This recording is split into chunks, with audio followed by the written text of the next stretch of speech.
যেই রাজ্যের সেনাবাহিনী ও জনগণের মধ্যে সুসম্পর্ক বজায় থাকে সেই রাজ্যই হলো ত্রিপুরা। এই সুসম্পর্ককে বজায় রাখতে এবং সুদৃঢ় করতে রাজ্যের সেনাবাহিনীরা জনগণের উদ্দেশ্যে বিভিন্ন ধরনের বিতরণী অনুষ্ঠান থেকে শুরু করে প্রতিযোগিতামূলক অনুষ্ঠানেরও আয়োজন করে থাকেন প্রতিনিয়ত। তারই এক দৃশ্য পরিলক্ষিত হয় 24শে March Raitosha higher secondary school প্রাঙ্গণে।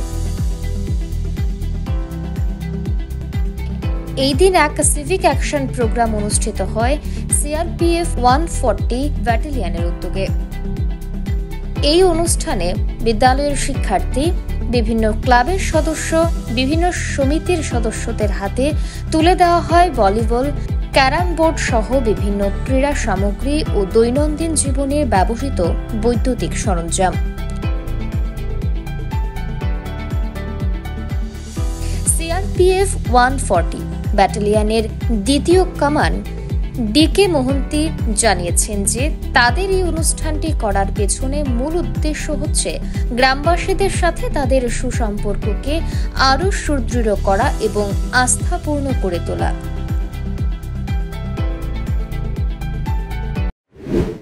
सरकार गृह मंत्रालय की तरफ से सिविक एक्शन प्रोग्राम योजना जो है वो हर साल मनाया जाता है। ये इस प्रोग्राम के तहत 140 बटालियन सीआरपीएफ ने इस साल इसी हाई स्कूल में ये प्रोग्राम बनाया है, जिसके तहत हम स्कूल के बच्चे तथा विभिन्न क्लब को कैरम बोर्ड, वॉलीबॉल, फुटबॉल तथा सोलार लैंटेन का डिस्ट्रीब्यूशन किया है। तो इसका पर्पस क्या है? ये पर्पस है कि हम लोग और पुलिस और पब्लिक के बीच में जो दूरियां हैं और जो ये उसको हम मिटाए और दोनों के बीच कोऑपरेशन को और ज़्यादा बढ़ावा दें। ओके सर, आपका परिचय? मैं Dhirendra Mohanty, second in command 140 battalion CRPF.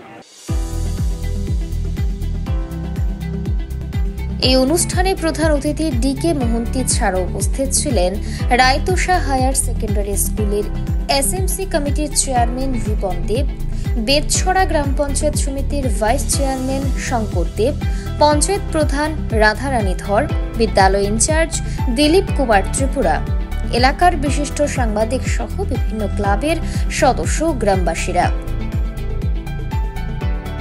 CRPF 140 ব্যাটালিয়নের উদ্যোগে আয়োজিত এই অনুষ্ঠানে উপস্থিত হয়ে পঞ্চায়েত সমিতির ভাইস চেয়ারম্যান শঙ্কর দেব জানান,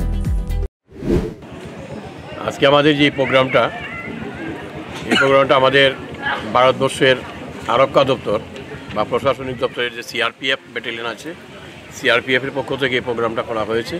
আমাদের বেচরা রায়তোষা দ্বাদশ শ্রেণী বিদ্যালয়ে এই প্রোগ্রামের শুভ সূচনা হয়েছে এবং এই স্কুলের মাঠে বা স্কুলে সিআরপিএফ এর পক্ষ থেকে অনেকবার অনেক প্রোগ্রাম হয়েছে এবং আমাদের আজকের প্রোগ্রামে এলাকার বিভিন্ন ক্লাব, এনজিও কিংবা হয়তো বাজার কমিটি, স্কুলের যে বিভিন্ন স্কুল আছে আমাদের এলাকাতে, LLC school, Raitosha class 2 school, সব কিছুর মধ্যে ক্যারাম বোর্ড এবং ফুটবল, ভলিবল এবং সোলার ল্যাম্প এগুলি দেওয়া হয়েছে এই আমাদের সিআরপিএফ ক্যাম্পের পক্ষ থেকে। এবং আমরা আশা রাখি আগামী দিনেও যাতে ওনাদের সঙ্গে আমাদের সম্পর্ক ভালো থাকবে এবং ভালো থাকার কারণেই এই সমস্ত ওপেনিং করা হয়েছে। আমরা পাবলিক হিসাবে সিআরপিএফ ক্যাম্পের যারা বা সিআরপিএফের যারা আছেন সবাইকে আমরা যথেষ্ট সহযোগিতা করে যাব, ওনারাও আমাদেরকে সমস্ত সহযোগিতা করে যাবেন। এভাবেই সবের মধ্যে সুসম্পর্ক বজায় থাকবে এবং আমাদের দেশটা আরও সামনের দিকে এগিয়ে যাবে।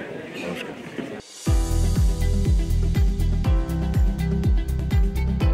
সিআরপিএফ এর 140 ব্যাটালিয়ন দ্বারা আয়োজিত এই অনুষ্ঠানটিতে উপস্থিত প্রত্যেকের জন্য স্বল্পাহারের ব্যবস্থা করা হয় জওয়ানদের পক্ষ থেকে।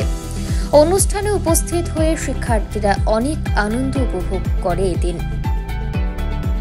Bureau report, voice 18।